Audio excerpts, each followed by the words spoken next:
Hello students, आज का worksheet है नंबर 25 जो कि क्लास है 7th के लिए। तो विषय सामाजिक विज्ञान एसएसटी में से ही आज का वर्कशीट आया है। तो वही है मुगल साम्राज्य पाठ है एक हमारे अतीत में। तो यहाँ पर अपना नाम लिखा है, यहाँ पे अपने कक्षा अध्यापक का नाम लिखना है। तो ये वर्कशीट 28 दिसंबर 2020 के लिए। शुरू करते हैं आज का वर्कशीट। शुरू करने से पहले अगर मेरे चैनल पहली बार, चैनल को सब्सक्राइब करना है, इस वीडियो को लाइक करना है। सब्सक्राइब बटन आपको नीचे में मिल जाएगा रेड कलर का, और लाइक बटन आपको इस तरफ मिल जाएगा। ठीक है, तो देखते हैं आज का वर्कशीट।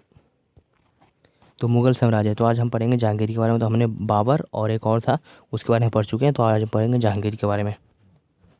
ठीक है, तो जहांगीर के बारे में पढ़ते हैं कि जहांगीर ने अकबर के सैन्य अभियानों को आगे बढ़ाया। मेवाड़ के सिसोदिया शासक अमर सिंह ने मुगलों की सेवा स्वीकार की। इसके बाद सिखों, अहोमों और अहमदनगर के खिलाफ अभियान चलाए गए जो पूर्ण सफल नहीं हुए।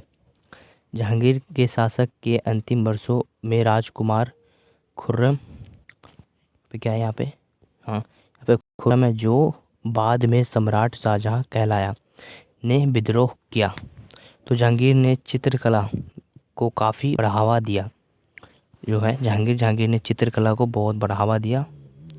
ठीक है, तो जहांगीर के शासक के अंतिम वर्षों में राजकुमार खुर्रम, जो बादशाह के सम्राट शाहजहां कहलाया, जो विद्रोह किया। ठीक है, तो यहाँ पे ये बताया गया है। तो अब देखते हैं आगे क्या है कि मेहरुनिसा ने 1611 में जहांगीर से विवाह किया और उसे नूरजहां का खिताब मिला। तो नूरजहां हमेशा जहांगीर के प्रति अत्यधिक वफादार रही और उसको समय समय पर सहयोग देती रही। नूरजहां के सम्मान में जहांगीर ने चांदी के सिक्के जारी किए, जिनमें एक ओर उनके स्वयं के खिताब उत्कीर्ण थे और दूसरी ओर यह वाक्य रानी बेगम नूरजहां के नाम से गढ़ा हुआ। बाईं ओर दिया गया दस्तावेज नूरजहां द्वारा जारी किया गया आदेश फरमान है। ठीक है, तो यहाँ पे जो दिया गया, यहाँ पे ये फरमान है, ये सिक्का था। ठीक है, जो यहाँ पर चित्र बनाया गया तो ये उर्दू भाषा में, ये भी शायद उर्दू या फारसी है। ठीक है, ये सिक्का था। सिक्का भी शाहजहां ने जारी करवाया था। यहाँ पे बताया गया कि चौकोर मोहर बताती है उदात्त और महान महारानी नूरजहां बादशाह बेगम का आदेश गोल मोहर के अनुसार शाहजहांगीर के प्रताप के महारानी चंद्रमा जैसी वैभवशाली बन गई। हम कामना करते हैं कि नूरजहां बादशाह इस युग की सर्वोत्तम महिला बने। ठीक है, तो यहाँ बताया गया जो नूरजहां है तो उनकी शादी हुई थी किससे, शाहजहां से विवाह हुआ था। विवाह किया और उसे नूरजहां का खिताब मिला। ठीक है, यहाँ पे और भी बताया गया है कि जो शाहजहां है तो शाहजहां ने उनके लिए सिक्के जारी किए और जिनमें एक और स्वयं के खिताब उत्कीर्ण थे, दूसरी ओर वह रानी बेगम नूरजहां के नाम पे गढ़ा हुआ, जो उनके नाम पे यहाँ पे गढ़ा हुआ था सिक्के पर। ठीक है, तो बाईं ओर दिया गया दस्तावेज नूरजहां द्वारा जारी किया गया आदेश फरमान है। यहाँ पे है ये फरमान है। चौकोर मोहर बताती है दत्त महान महारानी नूरजहां बादशाह बेगम के आदेश। तो जो चौकोर है इस तरफ के, तो इसमें महारानी के कुछ आदेश है ये इसमें बताए गए। तो आगे देखते हैं आगे क्या है। तो यहाँ पे है शाहजहां। ठीक है, तो मैंने पढ़ा था अभी ऊपर में क्या था, देखते हैं दोबारा। ऊपर में था जहांगीर, यहाँ पे है शाहजहां। ठीक है, तो अब हम इसी वर्कशीट में शाहजहां के बारे में भी पढ़ेंगे। तो दक्कन में शाहजहां के अभियान जारी रहे। अफगान अभिजात खान जहान लोधी ने विद्रोह किया और यह पराजित हुआ। अहमदनगर के विरुद्ध अभियान हुआ, जिसमें बुंदेलों की हार हुई और ओरछा पर कब्जा कर लिया गया। उत्तर पश्चिम के बल्लक पर कब्जा करने के लिए उज़्बेकों के विरुद्ध अभियान हुआ, जो असफल रहा। परिणाम स्वरूप कांधर सवाविदों के हाथ में चला गया। 1632 में अंत अहमदनगर को मुगलों के राज्य में मिला लिया गया और बीजापुर की सेनाओं से सुलह के लिए निवेदन किया। ठीक है, तो क्या है भाई यहाँ बताएगा, जो 1632 था, अहमदनगर को मुग़लों के राज्य में मिला लिया गया। जो अहमदनगर था उनको भी मुग़ल के राज्य में मिला लिया गया और बीजापुर की सेनाओं को सुलह करने की निवेदन दिया गया। जो बीजापुर की सेनाएं थे, सैनिक थे, उनको निवेदन दिया गया कि तुम भी हमारे साथ आ जाओ। ठीक है, तो 1657-58 में शाहजहां के पुत्रों के बीच उत्तराधिकारी को लेकर झगड़ा शुरू हो गया। जो 1657-58 में मतलब कि वो उनके जो उत्तराधिकारी थे, मतलब कि उनके बाद कौन राजा बनेगा, तो या शाहजहां बनेगा, मुग़ल बनेगा, तो उनमें एक झगड़ा शुरू हो गया कि मैं बनूंगा। ठीक है, तो इसमें औरंगजेब की विजय हुई। जो शाहजहां के बेटे थे उनकी औरंगजेब की विजय हुई और दारा सिकोह समेत उनके तीनों भाइयों की मौत के घाट उतार दिया गया।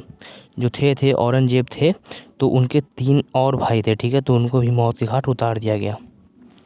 ठीक है, मगर लास्ट में जीत किसकी हुई थी? औरंगजेब की। औरंगजेब मतलब कि शाहजहां के बाद औरंगजेब ही बादशाह बने थे या फिर मुग़ल बने थे। ठीक है, तो यहाँ पे क्रियाकलाप दिया गया है कि मुग़ल सम्राट शाहजहां को उनकी स्थापत्य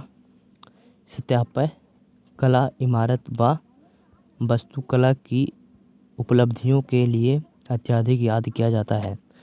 उनसे जुड़े कुछ स्मारकों के विषय में जानकारी एकत्र कीजिए। तो किस पे हमें करना है? जो शाहजहां है, तो शाहजहां के ऊपर हमें कुछ जानकारी एकत्र करना है कि उन्होंने क्या क्या बनाया स्मारकों के विषय में। तो एक है क्या? ताजमहल। ठीक है, तो पता है कि शाहजहां ने बनाया था ताजमहल, तो उसी के बारे में लिख देते हैं। चलिए लिखते हैं इसका आंसर। तो ये है हमारा एक्टिविटी नंबर 1 जो पूछा गया था कि लाल किला तो पहले बनाए थे शाहजहां ने। ठीक है, तो मुग़ल शासक शाहजहां को स्थापत्य कला से काफ़ी लगाव था। शाहजहां ने अपने रहने के लिए इस इमारत का निर्माण करवाया था और जामा मस्जिद भी शाहजहां ने ही बनवाया था। ठीक है, कि पुरानी दिल्ली स्थित जामा मस्जिद का निर्माण शाहजहां ने 1665 में करवाया था। लाल और संगमरमर पत्थर से बनी यह मस्जिद भारत की सबसे बड़ी मस्जिद है। तो अगला था आगरा का किला। तो आगरा के किले का निर्माण भले ही अकबर के शासनकाल में हुआ हो, लेकिन मौजूदा जो स्ट्रक्चर है उसका श्रेय शाहजहां को जाता है। जो स्ट्रक्चर है, मतलब जो बनवाया गया था इमारत, तो वो शाहजहां ने ही बनवाया गया था। जो आगरा का लाल किला है उसने भी। ठीक है, तो ये आपको पूरा लिख लेना है एक्टिविटी नंबर 1 पर। ठीक है, तो आपको पहले ब्लैक पेन से एक्टिविटी उतारना है, फिर आपको ये उतार लेना है। ठीक है, तो यहाँ से लेकर यहाँ तक। अब देखते हैं प्रश्न आएगा। प्रश्न देखते हैं क्या क्या है। तो ये है हमारा प्रश्न नंबर 1 की विजय अभियानों पर एक नोट लिखिए। तो हमें कुछ बताना है जो उन्होंने विजय अभियानों पर जो शाहजहां ने विजय किए थे, तो उन पे एक नोट लिखना है, मतलब कि उन पे एक वाक्य लिखना है, यानी कि ऐसे लिखना चाहिए। लिखते हैं हम। तो ये है दक्कन में शाहजहां के अभियान जारी रहे। अफगान अभिजात खान जहान लोदी के विद्रोह किया और वह पराजित हुआ। तो अभी क्या क्या बताएगा, तो ये आपको लिख लेना है। ठीक है, तो आगे देखते हैं आगे क्या करना है। तो अब ये है कि अहमदनगर के विरुद्ध अभियान हुआ जिसमें बुंदेलों की हार हुई और ओरछा पर कब्जा कर लिया गया। तो ये 2 लिख लेना है। ठीक है, अब देखते हैं उत्तर पश्चिम में बक्कल पर कब्जा करने के लिए उज़्बेकों विरुद्ध अभियानों हुआ जो असफल रहा। परिणाम स्वरूप कंधार सफ़ाविदों के हाथ में चला गया। ठीक है, और था इसके बाद आया था क्या कि 1632 में अंत अहमदनगर को मुग़लों के राज्य में मिला लिया गया, जैसे कि मैंने पहले भी आपको बता रखा है। ठीक है, और बीजापुर की सेनाओं ने सुलह के लिए निवेदन किया। तो ये सब हमें लिख लेना है 1 से लेकर 4 तक। ठीक है, तो ये आपको बस पॉइंट बाय पॉइंट, जैसे कि ये पॉइंट लिख दिया इस तरह से पॉइंट, फिर आपको ये लिखना है, फिर सेकंड पॉइंट लिखा, फिर ये वाला लिखना है। ठीक है, फिर थर्ड पॉइंट लिखना है, फिर ये वाला लिखना है, फिर फोर्थ पॉइंट, फिर ये वाला लिखना है। ठीक है, तो पॉइंट करके इसको पूरा लिखना है, फिर सेकंड पॉइंट पे ये वाला पूरा लिखना है, थर्ड पॉइंट पे ये वाला पूरा लिखना है, फोर्थ पॉइंट पे ये वाला पूरा लिखना है। ठीक है, तो 1 से नंबर 4 तक कर लेने हैं आपको प्रश्न नंबर 1 पर। ठीक है, तो अब देखते हैं प्रश्न नंबर 2 की आपने पढ़ा कि नूरजहाँ का सम्राट जहांगीर पर काफ़ी प्रभाव था, ठीक है। तो हमने हाँ पढ़ा था, ठीक है। तो क्या आपको लगता है कि उस समय आम स्त्रियों को जीवन भी उतना ही सुखदायक होगा? तो नहीं, क्योंकि सिर्फ वो तो एक जहांगीर की पत्नी थी, तो इसलिए उनको ज़्यादा जीवन था उनका बहुत ज़्यादा ही सुखदायक था। तो जो आम स्त्रियां हैं, आम औरतें हैं, तो उनके लिए हो सकता है? नहीं। तो यहाँ पे लिख देंगे नहीं, या फिर यहाँ से लिखेंगे तो अब सिंपल ये नहीं लिख देंगे, तो इसका आंसर हमें पता चल जाएगा, ठीक है। तो आपके जो टीचर है उनको भी पता चल जाएगा, तो यहाँ पे लिख देंगे नहीं, ठीक है। तो आगे देखते हैं आगे क्या है। यहाँ पे बताना है हमें सत्य व असत्य बताइए, ठीक है। तो हमें सत्य और असत्य बताना है। तो नूरजहाँ की पत्नी थी, नूरजहाँ शाहजहाँ की पत्नी थी। चलिए देखते हैं, नूरजहाँ शाहजहाँ की पत्नी थी? नहीं, वह जहांगीर की पत्नी थी, ठीक है। तो यहाँ पे गलत बताया गया, तो हम इसे असत्य कर देंगे, ठीक है। जो फर्स्ट हमारा होगा वो होगा असत्य, ठीक है। लिख देते हैं यहाँ पे असत्य, सॉरी, तो यहाँ पे लिख देते हैं असत्य, ठीक है। तो यहाँ पे लिख देते हैं असत्य, यहाँ पे हो जाएगा असत्य। अब सेकंड पॉइंट है कि औरंगजेब जहांगीर का पुत्र था, तो ये भी असत्य है, वो तो शाहजहाँ का था, ठीक है। तो यहाँ पे लिख देंगे असत्य, ठीक है। ये वही हमारा लिख देंगे असत्य। तो फर्स्ट और सेकंड हो जाएगा असत्य, ये भी असत्य, ठीक है। तो अगर आपको असत्य लिखने नहीं आ रहा तो आप यहाँ से देख कर लिख सकते हैं, इसमें भी और इसमें भी लिखेंगे असत्य ही, ठीक है, ठीक है। तो इस तरह से होगा हमारा प्रश्न नंबर 2 भी हो गया कंप्लीट। अब देखते हैं एक और एक्टिविटी आया है कि मान लीजिए आप एक मुग़ल सम्राट है, ठीक है। तो उत्तराधिकारी के होने वाले युद्ध को रोकने के लिए कुछ उपाय बताइए। मान लीजिए कि एक मुग़ल सम्राट है, ठीक है। तो जो आपके बेटे हैं वो भी उत्तराधिकारी बनने के लिए झगड़े कर रहे हैं। युद्ध को रोकने के लिए कुछ उपाय बताइए, मतलब कि उन झगड़ों को रोकने के लिए आप क्या करेंगे? तो हम क्या करेंगे कि जैसे कि एक बहुत बड़ा सा साम्राज्य, यानी कि कोई राज्य है, तो हमारे जैसे कि 3 या 4 बेटे हैं, ठीक है। तो हम लिख देते हैं 4 बेटे हमारे, ठीक है। तो यहाँ पे इन चारों को बराबर बराबर हिस्से, ठीक है। तो इस तरह से इनमें झगड़ा ही नहीं होगा, इन सबको बराबर बराबर हिस्से में दे देंगे चारों को, ठीक है। तो इस तरह से होता है हमारा एक्टिविटी 2।